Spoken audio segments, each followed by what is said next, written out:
잘 나오셨습니다. 우리 옆에 계신 분들 인사하겠습니다. 얼굴만 봐도 너무 좋습니다. 네, 한 번 더 인사하겠습니다. 사랑합니다. 축복합니다. 축복합니다. 잘 나오셨습니다.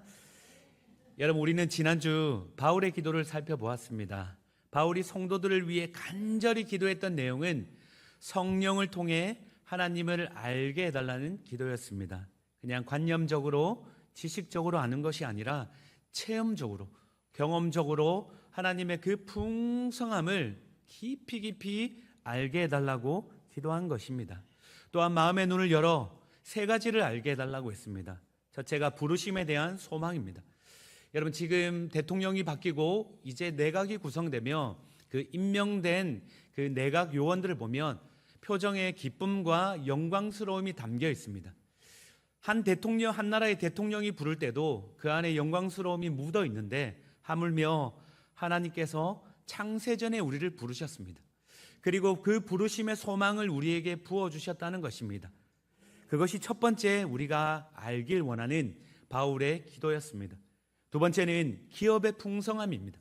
자신의 전부를 주시며 우리에게 상속해 주신 하나님 나라의 그 풍성함, 하늘의 모든 신령한 복을 우리가 알길 원한다고 했습니다. 또 마지막 세 번째는 하나님의 크신 능력이 어디로 나타났습니까? 부활의 능력으로 예수 그리스도를 살려내신 그 부활의 능력이 오늘 저와 여러분 안에 그 부활의 능력이 이미 주었다, 그 이야기를 하고 있다는 것이죠. 그 부활의 능력을 붙들라는 것입니다. 이것이 세 가지 마음 눈을 밝혀 깨닫기를 원하는 바울의 기도였습니다. 자, 오늘 이어서 본문은 20절에 이렇게 시작하고 있습니다. 그의 능력이 그리스도 안에서 역사하사 죽은 자들 가운데서 다시 살리시고 하늘에서 자기의 오른편에 앉히사. 여러분, 지금 예수 그리스도가 어디에 계십니까? 무덤을 여시고 부활하시고 어디에 계십니까? 하나님의 우편에 지금 앉아 계신다, 이렇게 말씀하고 있습니다. 여러분, 이 우편은 그냥 위치적으로 왼편과 오른편 이걸 말하는 게 아닙니다. 성경의 설명대로 보면 지금 성자 하나님이신 이 예수께서 절대적 주권을 가지고 권세와 권능을 가지고 이제 온 우주 만물을 통치하고 계신다, 이 사실을 바울이 20절에 선포하고 있는 것입니다. 여러분, 이전에는 사람들이 예수님이 이 땅에 오셨을 때 몰라 뵀습니다. 영접치 않았습니다. 자신을 구원하러 오신 메시아임에도 사람들이 영접치 않고 주라 고백하지 않았던 것이죠. 오히려 멸시하며 침뱉으며 저주하며 십자가에 못 박아 죽였습니다. 그런데 이제는 우리 주 예수가 어디에 계십니까? 온 우주를 통치하시는 그 권세와 권능의 자리에, 그 원래 위치, 성자 하나님의 자리로 위치하셨다는 그 이야기를 지금 우리에게 바울이 들려주고 있습니다. 바울은 이 말의 의미를 풀어서 21절과 22절 상반절에 이렇게 이야기합니다. 모든 통치와 권세와 능력과 주권과 이 세상뿐 아니라 오는 세상에 일컫는 모든 이름 위에 뛰어나게 하시고 또 모든 만물을 그의 발 아래에 복종하게 하시고, 이렇게 설명하고 있습니다. 그러니 여러분, 지금 우리가 주로 고백하고 주로 믿는 예수 그리스도, 그분이 누구십니까? 모든 통치, 권세, 능력, 주권을 가지신 세상 모든 이름보다 뛰어난 그 이름이 바로 예수 그리스도다, 이렇게 이야기하고 있는 것이죠. 여러분, 눈에 보이는 세상뿐만 아닙니다. 보이지 않는 천사 그리고 악한 영까지도 우리 주 예수 그리스도가 통치하고 다스리고 계심을 이야기하고 있습니다. 여러분, 성도 여러분, 얼마 전에 21대 대통령이 선출되었습니다. 대통령의 자리에 앉게 되면 통치와 권세와 능력이 주어집니다. 한 나라의 운명이 이 대통령 한 사람에 따라 어떻게 하느냐에 따라 이렇게도 저렇게도 바뀌게 됩니다. 세계 강대국 미국 대통령은 그 한마디에 세계 경제가, 증권이 출렁거립니다. 여러분, 에베소도 교회 당시 로마 황제의 권력은 더 대단했습니다. 황제는 살아있는 신이었습니다. 세상 모든 통치가 이 로마 황제에게 집중되어 있었습니다. 권세와 권력이 한 명에게 집중되니 이 말 한마디에 한 나라가 멸망하기도 했습니다. 여러분, 이렇게 황제의 절대 권력이 강했던, 그리고 대통령의 권력이 강했던 그 에베소 교회와 지금 오늘날 우리를 향해 바울이 외치는 것이 무엇입니까? 세상 모든 왕의 권력이 아무리 대단해 보여도, 오고 오는 세대의 그 절대자의 이름이 대단해도, 로마 황제의 그 권력이 대단해도, 통치와 권세와 능력이 대단해도 비교할 수 없는 통치, 권력, 주권을 가진 그 한 분이 계시다. 그분이 누구인가? 바로 예수 그리스도다. 이 선포를 하고 있는 것입니다. 또 예수의 발 아래 만물을 복종케 하시고, 만물이 예수의 발 아래에 놓여 있다고 말하고 있습니다. 그러니 여러분, 사람들 눈에는 권력자들이, 황제가 세상을 움직이는 것 같아도 여러분 아니라는 것입니다. 여러분, 대한민국 이 땅 가운데 새롭게 선출된 이 대통령을 바라보며 정치 성향에 따라 누군가는 기대를 갖습니다. 이제 대한민국 기대를 갖습니다. 또 누군가는 우려를 나타냅니다. 우리 대한민국 어떻게 되나? 여러분, 그러나 기억하시기 바랍니다. 우리가 더욱 바라보며 집중하며 붙들어야 할 진리가 있습니다. 세상 왕이, 세상 권력자가 만물을 움직이는 것이 아닙니다. 모든 이름에 뛰어난 그 예수 그리스도 그분께서 당신의 권능과 주권을 가지고 만물을 통치하고 계시다는 이 사실을 로마 황제가 다스리는 그 땅 중심에서, 이 대한민국의 이 중심에서 오늘 저와 여러분을 향해 바울이 선포하고 있다는 것입니다. 여러분, 오해 없으시길 바랍니다. 저는 정치 이야기를 하는 것이 아닙니다. 저도 투표를 냈습니다. 투표를 했고, 그렇지만 누구를 찍었는지는 묻지 마시기 바랍니다. 저는 제가 속한 확실한 당이 있습니다. 그 당은 예수당입니다. 예수당. 저는 평안교회 담임 목사로 부임하며 저의 오직 관심은 우리 성도님께 있습니다. 성도님이 하시는 고깃집이 저는 세상에서 제일 맛있습니다. 성도님이 하시는 커피 가게의 커피와 케이크가 제일 맛있습니다. 성도님이 하시는 칼국수집이 세상에 제일 맛있습니다. 그러니 앞에 간판에 세상에서 제일 맛있는 고깃집, 칼국수집 붙이셔도 괜찮습니다. 일단 2명은 확보했습니다. 제 아내와 접니다. 여러분, 사업장, 성도님이 하시는 그 사업장 세상에서 제일 저는 잘 됐으면 좋겠습니다. 왜 그렇습니까? 제가 사랑하는 평안교회 성도님이 하시는 사업장이요, 평안교회 성도님이 붙들고 있는 사업장이기 때문입니다. 여러분, 이 말씀을 드린 이유가 있습니다. 한 가지입니다. 담임 목사인 저도 그런데 여러분, 교회와 성도를 향한 우리 주님의 마음은 어떻겠습니까?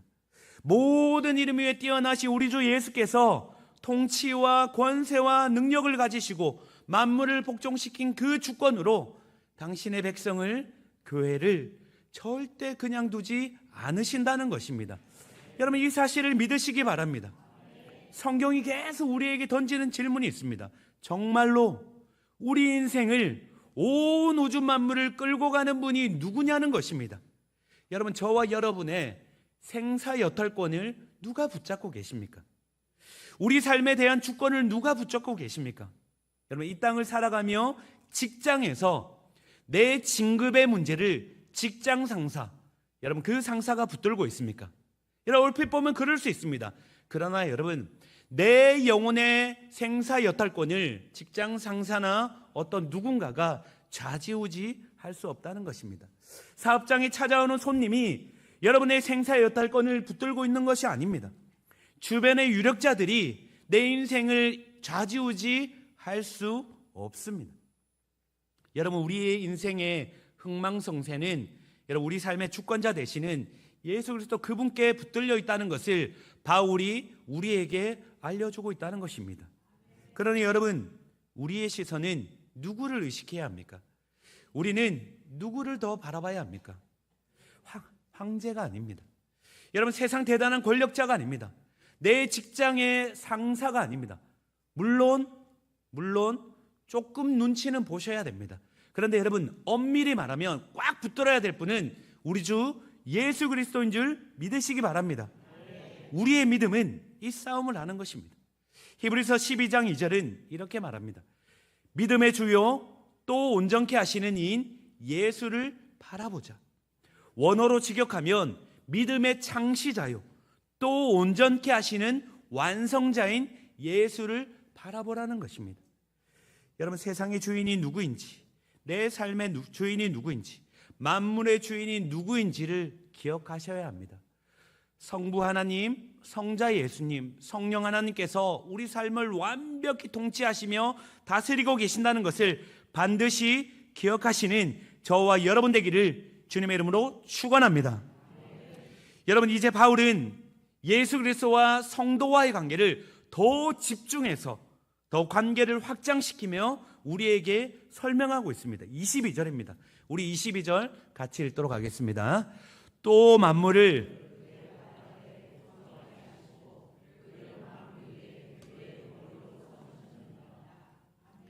여러분, 만물을 그의 발 아래에 복종하게 하시고 그를 만물 위에 교회의 머리로 삼으셨느니라. 여러분, 에베소서에 처음으로 교회라는 단어가 등장하고 있습니다. 교회가 무엇입니까? 여러분, 교회는 어떤 곳입니까? 사람들마다 교회에 대한 정의를 가지고 있습니다. 저마다 다 교회에 대한 정의가 각각 다 다릅니다.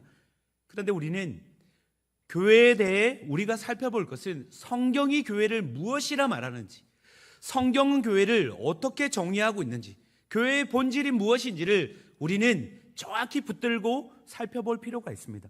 바울은 에베소서를 통해 교회가 이런 곳이다 우리에게 증거하고 있습니다. 먼저 본문에 교회라고 사용된 이 원어는 헬라어로 에클레시아입니다. 두 가지 단어가 합성된 그 단어입니다.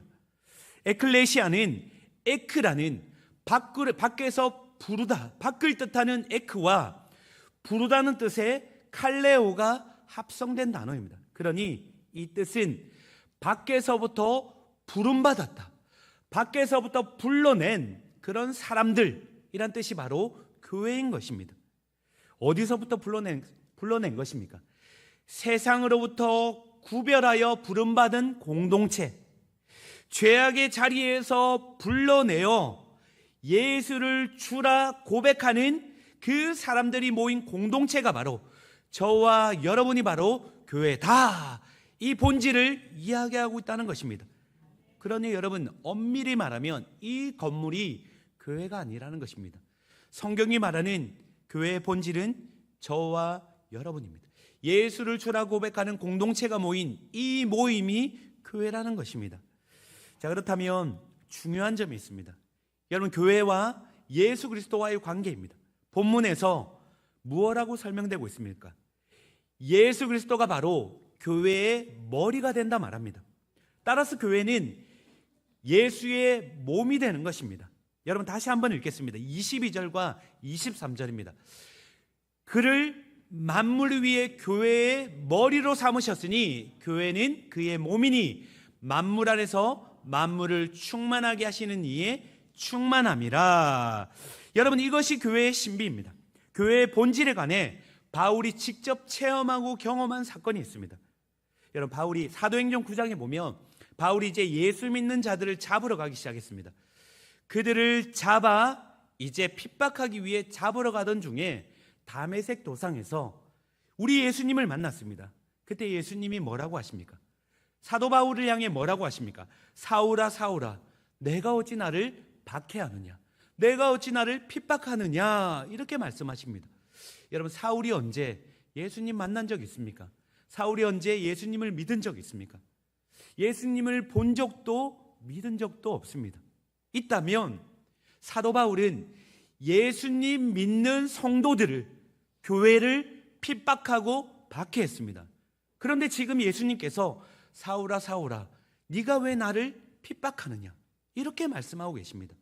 여러분, 바울의 교회론이 다메섹 도상의 이 사건을 통해 바울이 계시를 받아 교회가 어떤 곳인지, 교회론에 대한 정확한 분명한 정립이 이때 세워진 것입니다. 여러분, 예수님이 교회의 머리 되시니, 교회는 그의 몸이 되니 예수님과 교회가 하나인 것입니다. 그러니 바울이 예수 믿는 성도를 박해하니, 예수 믿는 성도를 괴롭히니, 여러분 누구를 괴롭히는 것입니까? 예수를 박해하는 것입니다.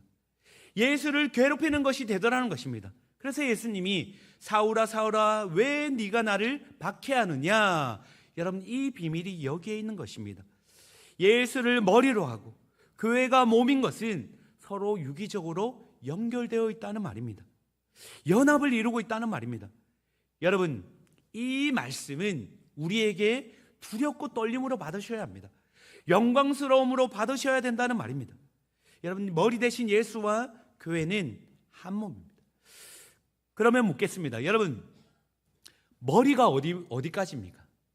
머리가 여기까지입니까? 이 머리가 예수 그리스도라는데 머리가 여기까지입니까? 몸이 어디까지입니까? 여러분 초등학교 한 시험 문제에서 한 문제가 출제됐습니다. 개미를 3등분으로 구분하면 어떻게 되는가? 괄호 3개였고 이제 개미를 3등분으로 구분하면 어떻게 되는가? 선생님이 생각한 답은 여러분 머리, 가슴, 배였습니다. 근데 한 친구가 이 3개의 괄호 안에 이렇게 답을 적었습니다. 머리, 가슴, 배가 아니라 3개의 괄호에 맞춰 개미를 3등분하면 죽는다. 여러분 이렇게 답을 했다는 것입니다. 여러분 개미를 나누면 죽습니다. 교회 대신 머리 대신 예수와 교회 몸된 교회를 나누면 죽습니다. 여러분 교회와 예수 그리스도는 나뉠 수 없습니다. 여러분 이 진리를 꽉 붙드시기 바랍니다. 교회는 이 건물이 아닙니다. 예수를 믿는 성도가 모인 곳입니다. 그러니 성도를 박해하고 성도를 핍박하고 교회에 대한 성도를 억압한다면 여러분 누구를 박해하는 것입니까? 누구를 괴롭히는 것입니까? 여러분 예수 그리스도를 박해하는 것이요, 예수 그리스도를 억압하는 것이요, 예수 그리스도를 모욕하는 것이 된다는 것입니다. 여러분 두렵고 떨림으로 받으셔야 합니다. 그러니 몸된 교회가 여러분 몸인 이 지체가 보십시오. 저는 이 배승진이 여기에 있습니다. 그렇다면 손이 범죄했습니다. 도둑질을 했습니다. 그러면 여러분 도둑질을 했으면 누가 욕을 듣게 되어 있습니까? 머리입니까? 손입니까? 발입니까? 저 배승진이 욕을 당하는 거 아닙니까? 발이 범죄하면 저 배승진이 범죄하는 것 아니겠습니까? 이와 똑같습니다. 여러분 이것은 율법으로 범죄하지 마라 하라는 것보다 더 두려운 말씀입니다. 여러분 예수의 몸 됐는데 내가 함부로 욕을 하고 함부로 범죄한다. 여러분 그 범죄 현장에 누구를 욕되게 만드는 것입니까? 예수 그리스도라는 것입니다. 여러분 이게 교회와 머리 대신 예수 그리스도 이 한 몸 된 두렵고 떨림으로 또 한편으로 영광스러움으로 우리가 받아야 할 진리라는 것입니다. 여러분 다시 묻겠습니다. 여러분 교회의 머리가 예수 그리스도라면 교회의 주인은 누구입니까? 1번 교회의 주인 담임 목사 배승진, 2번 당회, 3번 교회의 어떤 유력자, 4번 목소리 크신 분, 5번 예수 그리스도. 5번 혹시 1번 계십니까? 1번 네, 1번 저는 이 연사 우리 성도님 앞에 강력하게 외칠 수 있는 것은 우리 평안교회 저와 여러분 우리 교회의 주인은 오직 머리 대신 예수 그리스도밖에 없는 줄 믿습니다. 여러분 예수 그리스도가 주인 되심을 고백하셨습니다. 그렇다면 여러분 믿음으로 고백하셨죠? 믿음으로. 그렇다면 여러분 예수 외에 교회는 어떤 누구도 주인 될 수 없습니다. 담임 목사도 당회도 교회 유력자도 어떤 누구도 아닙니다. 사람 어떤 누구도 아닙니다. 세상 어떤 누구도 아닙니다. 그러니 몸이 교회의 주인 행세를 하면 안 됩니다. 몸은 교회의 주인 대신 예수 그리스도를 따라가야 합니다. 예수의 시선에 몸은 그냥 같이 함께 따라가는 것입니다. 몸이 머리의 통제를 벗어나 마음대로 행한다? 여러분 그럴 수 없습니다. 그렇다면 그건 발작입니다. 발작이면 병원으로 빨리 가야 합니다. 여러분 교회의 머리가 예수 그리스도라면 반드시 머리 대신 예수를 향해야 하고 여러분, 머리 없는 몸은 절대 없습니다. 그러니 교회는 스스로 자존할 수 없다는 것입니다. 여러분, 예수 그리스도 머리 대신 예수를 통해 생명이 공급받고, 머리 대신 예수 그리스도를 통해 지혜와 지식이 충만히 거하고, 교회의 모든 결정은 예수께서 하시게 해야 된다는 것입니다. 그러니 여러분, 교회의 몸을 구성하는 저와 여러분이 하셔야 될 일이 있습니다. 끊임없이 우리 예수님이 무엇을 좋아하시는지, 몸된 우리는 예수님이 무엇을 기뻐하시는지, 예수님이 말씀하시면 여러분, 몸된 우리의 생각과 조금 달라도 예수님이 이것 하라 하면 여러분, 우리는 언제든지 순종할 준비가 되어 있으셔야 합니다. 여러분, 그게 몸된 교회의 여러분 사명입니다. 교회를 섬기며 내 의견, 내 주장, 내 생각만 관철시키려 하시면 안 됩니다. 그러면 교회 안에 수많은 머리가 생겨납니다. 3명만 모여도 의견이 다 다를 수밖에 없습니다. 성도 여러분, 교회는 우리 모두가 머리가 되어서는 안 됩니다. 교회는 오직 한 분, 예수 그리스도만 머리가 되셔야 합니다. 여러분, 몸이 머리가 되려고 하면 반드시 나타나는 특징이 있습니다. 그 자리에는 다툼과 분열밖에 없습니다. 여러분, 목적지를 잃어버립니다. 성도 여러분, 머리 대신 주님의 뜻을 구하십시다. 기도하며 우리는 묻고 또 구하셔야 합니다. 주님, 당신의 뜻이 어디에 있습니까? 때로는 담임 목사인 저도 왜 제 의견이 없겠습니까? 그럼에도 불구하고 저도 끊임없이 주님, 당신의 뜻이 어디에 있습니까? 이 교회의 머리 되신 주님이 주님 대신이 주님의 뜻을 알려주십시오.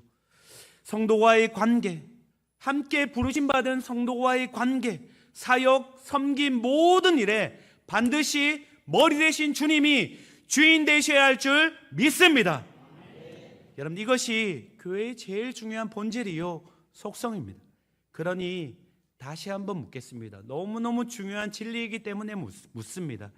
교회의 주인이 누구이십니까? 네, 목소리가 조금 작습니다. 네, 힘차게 한번 믿음으로 한번 화답해 주시면 좋겠습니다. 교회의 머리가 누구십니까? 교회의 주인이 누구십니까? 아멘인 줄 믿습니다. 여러분, 그래서 예수님께서 교회를 가리키실 때 누구의 교회, 당회장, 담임 목사인 배승진의 교회, 평안교회 그렇게 말씀하신 적이 절대 없습니다.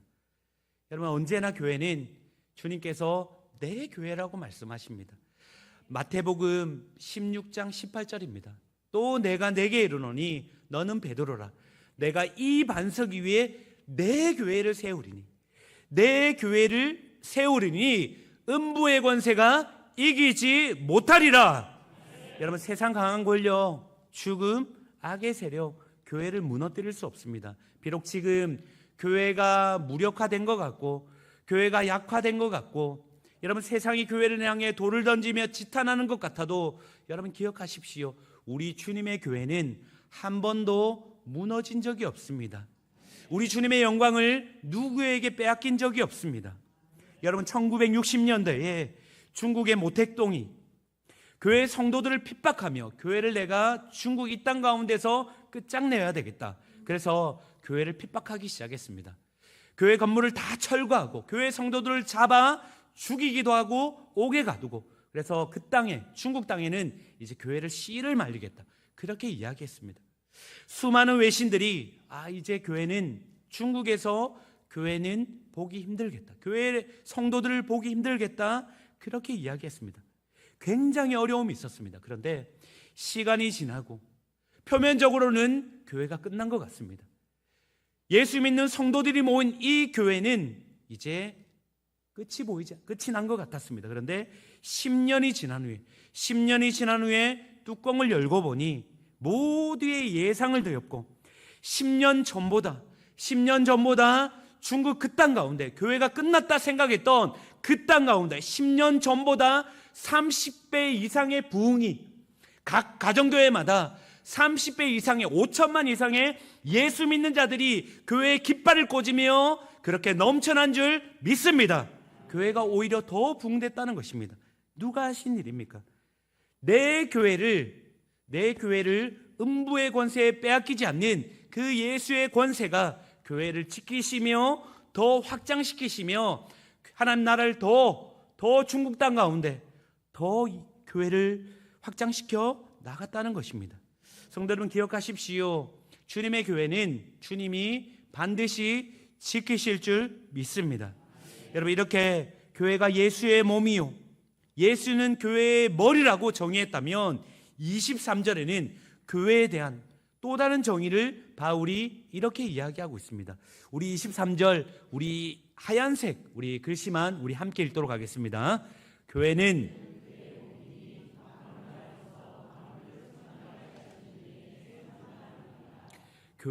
그의 몸이라고 했습니다. 그리고 만물 안에서 만물을 충만하게 하시는 이의 충만함이라. 다시 읽습니다. 교회는 그의 몸이니 만물 안에서 만물을 충만하게 하시는 이의 충만함이라. 도대체 무슨 말인지 모르겠습니다. 여러분, 제가 개역개정으로 봤을 때는 무슨 말인지 이해하기가 쉽지 않습니다. 그래서 공동번역에 조금 더 의미를 잘 살려서 제가 찾아서 왔습니다. 교회는 그리스도의 몸이며 만물을 완성하시는 분의 계획이 그 안에서 완전히 이루어집니다. 이렇게 기록하고 있습니다. 그러니 여러분, 교회는 그리스도의 몸입니다. 그리스도의 충만함이, 그 권세와 권능과 능력이 머무는 장소가 어디입니까? 바울이 말하는 교회의 정의는 만물을 충만하게 하시고 다스리시는, 운행하시는 예수 그리스도의 충만이 세상 다른 곳에, 세상 어디에도 두지 않으시고 오직 한 곳, 교회 안에, 그 안에 예수의 충만을 두셨다는 말입니다. 여러분, 세상 최고 기업 가치를 가진 그 기업의 자산이 약 몇 경이라고 합니다. 몇 경, 얼마인지도 모르겠습니다. 그러나 우리 주님께서는 당신의 충만한 은혜를, 충만함을, 권세와 권능을 그 세상이 우러러보는 그 기업에 두지 않으시고, 여러분, 어디에 두셨습니까? 교회라는 이 교회 공동체 안에 당신의 충만을 부어 넣으셨다는 것입니다. 이것이 교회의 영광의 이유입니다. 그러니 여러분, 예수 그리스도의 임재가 충만히 세워진 곳이 교회이며 예수의 아름다움이 선포되고 예수의 위대하심과 존귀하심이 드러나는 곳이 교회이며, 여러분, 비록 우리가 질그릇 같을지라도, 연약할지라도 보배 대신 예수께서 교회의 머리 되시니 교회는 영광스러운 곳이라는 말입니다. 여러분, 성경이 말하는 교회의 영광스러움, 이 앞에 세상이 바라보는 교회의 현실, 이 사이에는 굉장한 차이가 있을 수 있습니다. 때로는 교회를 향해 많은 비난과 비판, 그리고 돌을 던집니다. 그럼에도 기억하시기 바랍니다. 그럼에도 교회는 여전히 온 만물을 충만케 하시는 예수 그리스도의 충만이 가득한 곳인 줄 믿습니다. 그러니 다시 읽어드리겠습니다. 예수는 교회의 머리 되시며 교회는 그의 몸이니 만물 안에서 만물을 충만하게 하시는 이의 충만함이라. 여러분, 비록 교회의 잘못으로, 몸된 교회의 잘못으로 여러분, 머리 대신 예수님의 이름이, 그분의 명예가 땅에 떨어지고 있습니다. 세상은 교회를 향해 이런 표현 써서 죄송합니다. 교회를 향해 개독교라 말합니다. 일부 목사의 잘못으로, 일부 목사의 타락으로 참 죄송합니다. 교회를 향해, 주님의 몸된 교회를 향해 저주하고 비난합니다. 교회를 향해 비난하고 저주한다는 것은 누구를 비난하는 것입니까? 머리 대신 예수의 이름, 예수 그분이, 모든 권세와 권능과 존귀한 아름다우신 그분, 찬양받기에 합당하신 그분이, 여러분, 교회의 잘못으로 그분의 이름이 땅에 떨어지고 있습니다. 여러분, 만약 제가 교회의 머리라면, 제가 예수님이라면, 저는 자신의 이름을 땅에 떨어뜨리는 그 몸된 교회, 그 몸된 교회를 바꾸겠습니다. 그리고 세상의 명성이 높은 그 어떤 공동체를 끌어다가 이는 내 몸이니 이렇게 말할 것입니다. 그런데 우리 주님은, 우리 사랑하는 우리 주님은 우리를 몸으로 끌어안으며 비록 세상이 욕을 하고 비난할지라도 우리 주님의 시선은 이 몸된 교회를 향해 한 번도 비난하거나 교회를 포기하거나 교회를 끊어낸 적이 없습니다. 오히려 약하고 연약한 누더기 같은 이 몸된 교회를 향해 더 품에 안으시며 사랑하시며 그리고 말씀하십니다. 너희가 열방의 소망이라고. 그래서 교회는 여전히 세상의 소망인 줄 믿습니다. 비록 우리가 우리 자신을 바라볼 때, 교회를 바라볼 때 약하고 연약하고 부족한 것 같아도 여러분, 교회의 힘은 몸에게 있는 것이 아닙니다. 머리 대신 예수 그리스도 안에 교회의 충만함이 있습니다. 예수 그리스도의 능력이 오직 교회를 향해 부어지고 그 충만함을 통해 열방 가운데 당신의 이름을 드높이고 열방 가운데 당신의 충만함을 흘려보내고 열방 가운데 죽어가는 영혼들을 살려내고, 여러분, 그것이 교회의 영광스러운 사명인 줄 믿습니다. 성도 여러분, 바울이 에베소 교회에 편지를 쓸 때 당시의 상황을 기억해 보십시오. 겉으로 보기에 교회는 너무나 미약했습니다. 황제가 신으로 숭배받던 그 도시 한가운데 수많은 우상 신전들, 아데미의 그 화려한 신전, 수백 개의 기둥을 세워놓으며 황제를 드러내고 자랑하는 그 한가운데 교회는 굉장히 초라했습니다. 미미했습니다. 약했습니다. 아무것도 할 수 있는 게 없었습니다. 돈이 없었습니다. 귀족들과 황제들은 이 교회를 향해 조롱했습니다. 초라해 보였습니다. 그런데 여러분, 성령의 감동을 받은 이 바울이 교회의 진정한 모습이 무엇인지를 우리에게 드러냅니다. 교회가 어디입니까? 교회가 무엇입니까? 예수를 머리로 한 몸된 공동체, 온 우주 만물을 다스리시는 능력과 권세와 권능이 있으신 그 예수가 교회의 머리시다. 너희는 초라하지 않다. 너희는 비참하지 않다. 너희는 나의 충만히 머문 영광스러운 몸이다. 그렇게 이야기하고 있다는 것이죠. 여러분, 교회의 본질이 무엇인지를 꼭 기억하시기 바랍니다. 여러분, 두렵고 떨림으로 우리 교회를 붙드십시다. 몸된 교회를 이뤄가십시다. 여러분, 우리 자신이 바라볼 때도 교회 안에 연약함이 너무 많습니다. 부족함이 있습니다. 약함이 있습니다. 그런데 우리 시선이 아니라 몸된 교회를 사랑하시는 머리 대신 우리 주님의 마음으로 약한 곳이 있다면, 연약한 지체가 있다면 작은 소자에게 한 것이 나에게 한 것이다 하는 그 예수님의 말씀을 기억하십시다.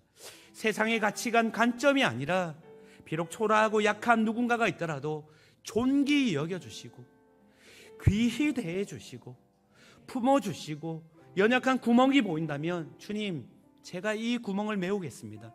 이 연약함을 부둥켜 안고 울며 부르짖으며 기도하겠습니다. 이 땅에 연약한 교회가 있다면 그 땅을 위해 기도하십시다. 이제는 우리 주 예수 그리스도의 은혜와 하나님의 무한하신 사랑과 성령의 교통교제 충만하심이 교회의 머리 되시는 예수를 바라보며 몸된 교회의 사명을 잘 감당하며 열방과 세상을 향해 주의 복음 증거하며 나아가길 소원하는, 사명 감당하길 소원하는 이 자리에 있는 모든 이들의 머리 위에 이제부터 영원토록 함께 있을지어다.